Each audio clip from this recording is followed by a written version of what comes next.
तो हम हमारी नेक्स्ट कहानी पे आ चुके हैं। दूसरी कहानी के भारत के इस देश में कम्पिल्य नामक एक नगरी थी। वहां पर जो हरिकुल नामक एक प्रसिद्ध वंश रहता था, उसमें क्या जय नामक एक राजा था। उसकी गुणमाला जो नामक एक पत्नी थी, यानी कि उसकी पत्नी का नाम गुणमाली था, गुणमाला था। ठीक है, वह अपनी पत्नी के साथ क्या है, राज्य लक्ष्मी का भोग, अभी जो राजा है जैसे राजा का जीवन व्यतीत करता है बहुत अच्छे से, जो राजा का जो जीवन है वो व्यतीत कर रहा था। एक दिन सभा मंडप में बैठे हुए राजा ने दूत से पूछा, ऐसी कौन सी चीज है जो दूसरे राजाओं के पास तो है लेकिन हमारे पास नहीं है। दूत ने कहा, राजन, आपके यहाँ चित्र सभा नहीं है। तब राजा ने स्थापित्य जो भी सभा में सभापति थे उनको आज्ञा दी कि शीघ्र ही हमारी भी क्या चित्र सभा बनाओ। ठीक है, फिर क्या हुआ, राजा ने आज्ञा दे दी तो वे क्या आज्ञा का पालन करते हुए तो सब क्या है उसके निर्माण में लग गए। भूमि खनने का कार्य चल रहा था कि 5वें दिन कारीगरों ने अग्नि के समान प्रकाशमान सर्वरत्न खचित महामुकुट देखा। भी मान लो ये जगह किसी ने वो कर दी तो उसके खोद खाद के आप सवारेंगे, सोनी कराएंगे, तो उस जो जगह को सवार रहे थे तभी क्या उन्हें सर्वरत्न खचित महामुकुट, एक बहुत ज्यादा सभी प्रकार के चमकीले रत्नों से बना हुआ एक मुकुट उन्हें मिला। यह समाचार जय राजा से निवेदन किया गया, भाई इस के बारे में राजा को बताया गया। उसने अति प्रसन्न होकर उसे पृथ्वी के विवर में निकलवाया, उसके पृथ्वी से निकलवाया, यानी कि जहाँ गड्ढे में था उनमें से निकाल लिया। इसके पश्चात राजा ने कारीगरों का यथोचित वस्त्र आदि देकर सत्कार किया। थोड़े ही काल में ऊंचे ऊंचे शिखरों वाली चित्र सभा तैयार हो गई। राजा ने शुभ दिन में चित्र सभा में प्रवेश किया और मंगल वाद्य ध्वनियों के साथ, यानी कि गाने बजाने अच्छा प्रोग्राम करके उसने अपने सिर पर वह मुकुट भी धारण कर लिया, उसके जिसके प्रभाव से वह राजा 2 मुख वाला हो गया। लोगों ने उसका नाम भी द्विमुख रख दिया, यानी कि भी एक तो उसका मुख चमकदार, फिर ऊपर से उसने चमकदार जो मुकुट था वो पहन लिया, द्विमुख हो गया। कुछ समय बीता और 2 मुख राजा के साथ पुत्र उत्पन्न हुए। कितने उत्पन्न? 7 पुत्र उत्पन्न हुए। कन्या के अभाव से गुणमाला अधीर रहने लगी।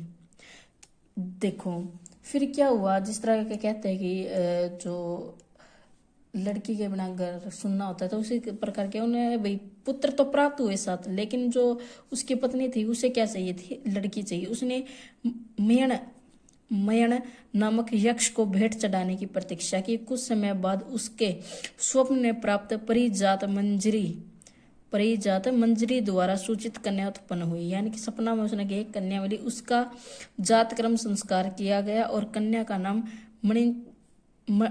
मयण मंजरी रखा गया। क्या हुआ कि उसने क्या यक्ष को क्या दिया, मयण भेंट किया। फिर क्या उसके सपने में क्या एक परिजात मयण मंजरी द्वारा सूचित कन्या उत्पन्न हुई, तो उसने उसका जो नाम ही क्या रख दिया, मयण मंजरी रख दिया। वह क्रम से यौवन को प्राप्त हो गई। ठीक है, फिर इन्हीं दिनों उज्जैनी, तो धीरे धीरे क्या भाई वो थोड़ी बड़ी होने लगी जो कन्या थी। ठीक है, उन्हीं दिनों उज्जैनी में चंड प्रगोद नामक राजा था।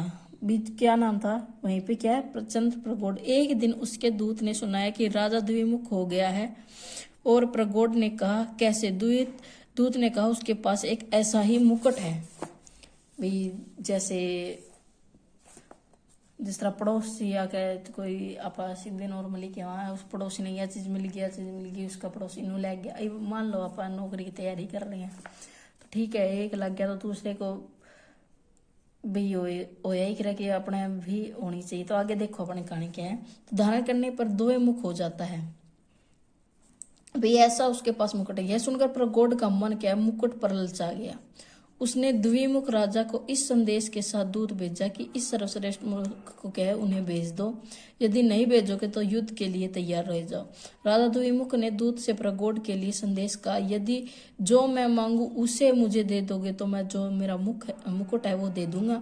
दूत ने कहा, क्या मांगते हो? राजा ने कहा, करी सुनल गिरी देहु अग्नि भीरु रथवर तथा शिवा देवी पटरानी लोह जंग लिपिकर सहित, यानी कि इसका अर्थ है यह प्रगोड राज्य का सार भाग था।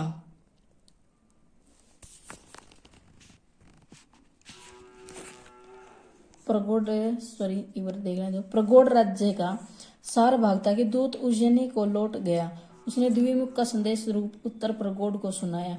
इस पर प्रगोड अत्यंत क्रूर हुआ और उसने क्या चतुरणी सेना लेकर द्विमुख की ओर प्रस्थान किया। ठीक है, एक बार आप जो करिए सुल देहु अग्नि, जो ये पहरा है इसका आप आंसर देख। तो इसका अर्थ है कि मुझे क्या है, राजा ने कहा नीलगिरी हाथी अग्नि में न जलने वाला श्रेष्ठ रथ, कि ऐसा कि राजा ने कहा कि नीलगिरी हाथी दो और अग्नि में न जलने वाला मुझे श्रेष्ठ रथ दो, और पत्नी शिवा देवी और लोह की श्रृंखला में जकड़ा हुआ लेखक, ये सभी वस्तुएं भी मुझे दे दो। ठीक है, तो इसमें राजा ने ये मांगा। तो फिर क्या है, इसी प्रगोड, यह प्रगोड राज्य का सार भाग था भैया, इसी पे क्या पूरा प्रगोड जो राज्य था। दूत उज्जैनी को लौट गया, जो दूत था वो वापिस लौट गया। उसने द्विमुख का संदेश रूप उत्तर प्रगोड को सुनाया, और इस प्रकार जो प्रगोड जो राजा थे वो बहुत ज्यादा क्रोध हुए, और उसने चतुरंगिनी सेना लेकर द्विमुख की ओर प्रस्थान किया। शीघ्रता से प्रयाण करता हुआ वह प्रांचल देश की सीमा पर आ पहुंचा। उधर राजा द्विमुख भी चतुरंग सैन्य सहित राजधानी से निकला और प्रगोड के सम्मुख चला, और प्रांचल प्रांत की सीमा पर प्रगोड ने अपनी सेना का क्रूर व्यूह रचा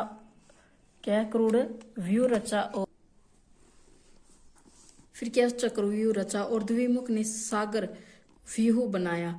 तब दोनों सेना युद्ध में जुट गई, और श्रेष्ठ मुख के प्रभाव में राजा द्विमुख अजय तो था ही, और उसने प्रगोड की सेना भी नष्ट हो गई।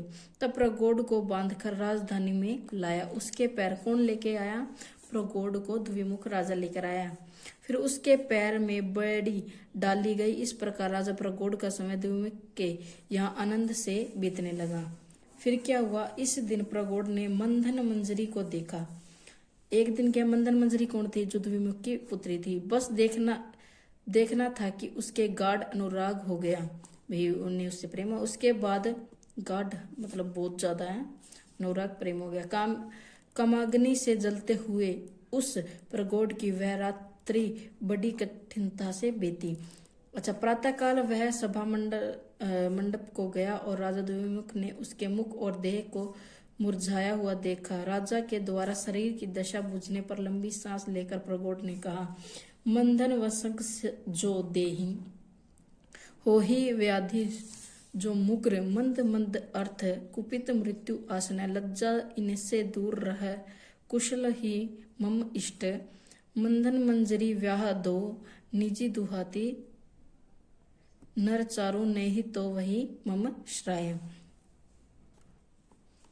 तो अभी जो हमने पैरा पढ़ा उसका जो अर्थ होगा कि हे नरों में श्रेष्ठ, कामदेव के वशीभूत रहने वाले, रोग से पीड़ित, मंद मस्त रहने वाले, क्रोध करने वाले तथा मरने के लिए तैयार रहने वाले तथा जिसकी लज्जा दूर चली जाए, ऐसे मुझ जैसे का यदि आप कुछ मंगल चाहते हो तो तब फिर मुझे वह अपनी पुत्री मन मंजरी दे दो, नहीं तो जलती हुई अग्नि में प्रवेश कर जाऊंगा। तो उस जो पैरे का अर्थ यही है कि मुझे क्या अपनी पुत्री दे दो, नहीं मैं मर जाऊंगा।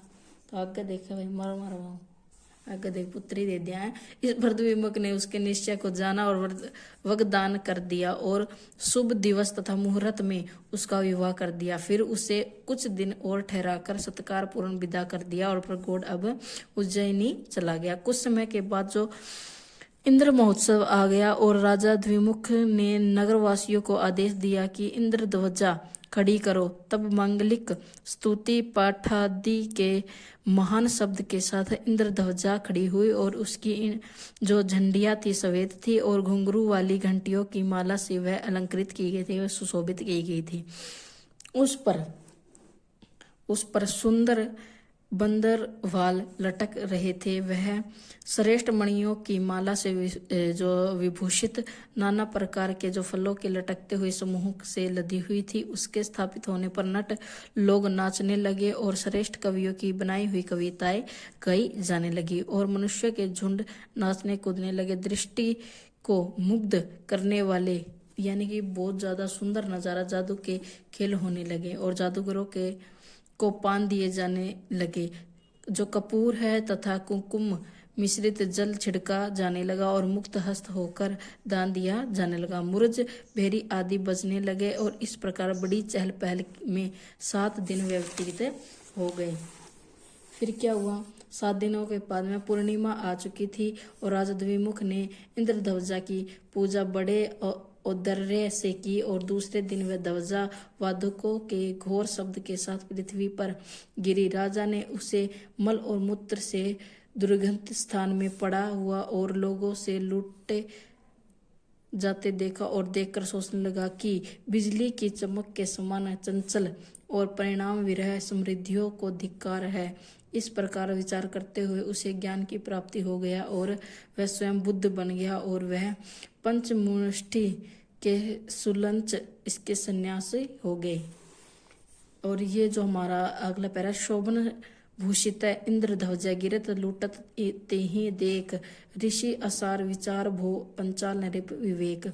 यानी कि शोभन स्वभाव से विभूषित, बहुत ज्यादा चीजों से बनी, बहुत ज्यादा, जिसका अपना ने इतना बहुत ज्यादा सम्मान किया, फिर भी क्या अंत में क्या उसको लूटपाट करके छोड़ दिया। ऋषि असार विचार भो, और ऐसा विचार करके क्या है जो उसका जो मन है बहुत ज्यादा विचलित हो गया। और फिर उसने क्या किया, अपने जो पंचमुखी के सुअंचल के जो अपना सम्मान था वो छोड़ कर क्या उन्होंने बुद्ध, स्वयं को बुद्ध बना लिया है, यानी कि बुद्ध घोषित कर दिया और वो क्या सन्यासी बन गए। ठीक है, नेक्स्ट है हमारा कालचार्य कथा, काल का चार्य कथा। ठीक है, तो इसके लिए कमेंट करो, नेक्स्ट वीडियो इसकी लेके आएंगे।